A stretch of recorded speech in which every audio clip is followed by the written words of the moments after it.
नमस्कार मैत्रिणींनो, welcome to my channel Rupali's kitchen and vlogs. तर आपल्या चॅनलमध्ये तुमचे खूप खूप स्वागत आहे। तर आज आपण बनवणार आहोत वांग्याची भाजी।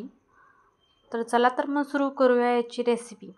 तर त्यासाठी मी इथे 5 मिरच्या घेऊन घेतलेला आहे, अर्धा इंच अद्रकचा तुकडा घेऊन घेतलेला आहे, थोडासा मी इथे संबार घेतलेला आहे आणि काही पाकळ्या मी लसणाच्या घेतलेल्या आहेत, त्यांना मिक्सरला वाटून घेणार आहे। तर इथे मी वांगे कापून घेतलेले आहेत आणि पाण्यात ठेवलेलं आहे।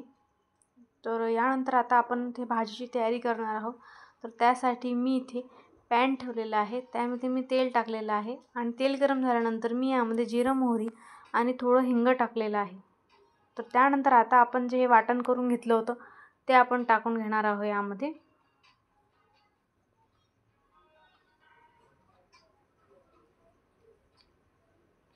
तर आता आपण एक वेळेस नीट याला हलवून घेऊया आणि साधारण 1 मिनिट आपण याला नीट शिजवून घेणार आहोत।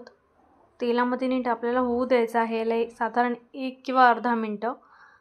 तर आता इथे आपण 1 मिनिट याला अजून होऊ देऊया।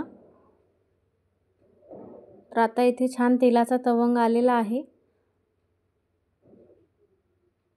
परत एक वेळा आपण इथे हलवून घेणार आहोत।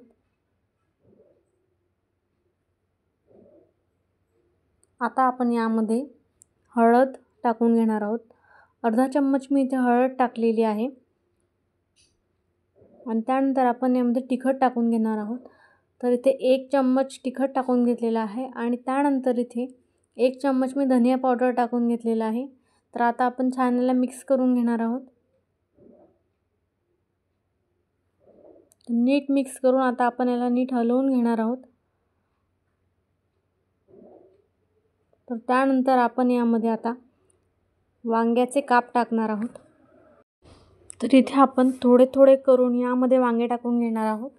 एक सोबत आपल्याला नाही टाकायचे आहेत, तर थोडे थोडे वांग्याचे काप टाकून आपण याला भाजीला हलवून घेणार आहोत।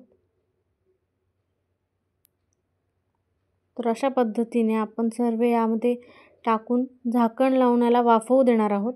तर इथे मी झाकण लावून घेतलेलं आहे। तर आपल्याला याला मध्ये मध्ये चेक करत राहायचं आहे। दर 5-5 मिनिटांनी आपल्याला याला हलवून घ्यायचं आहे। तर आपण इथे एक वेळा हलवून घेऊया।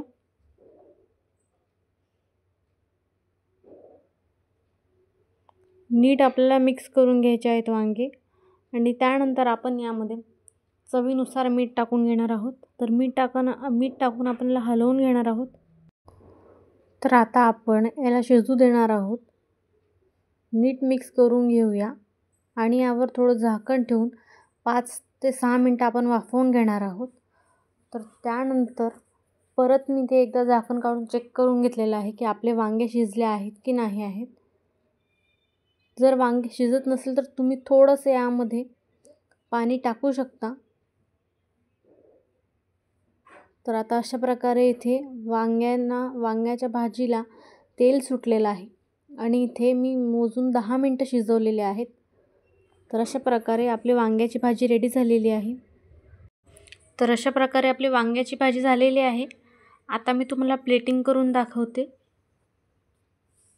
की आपली भाजी कशी दिसते आहे। तर आज काय स्पेशलमध्ये इथे बनलेलं आहे वांग्याची भाजी, वरण भात, सलाद आणि चटणी शेंगदाण्याची आणि पोळी। तर तुम्हाला ही रेसिपी आवडली असेल तर नक्की चॅनलला सबस्क्राईब करा आणि व्हिडिओला लाईक करा। व्हिडिओ बघितल्याबद्दल तुमचे खूप खूप धन्यवाद। परत भेटूया अशाच एक नव्या रेसिपीसोबत।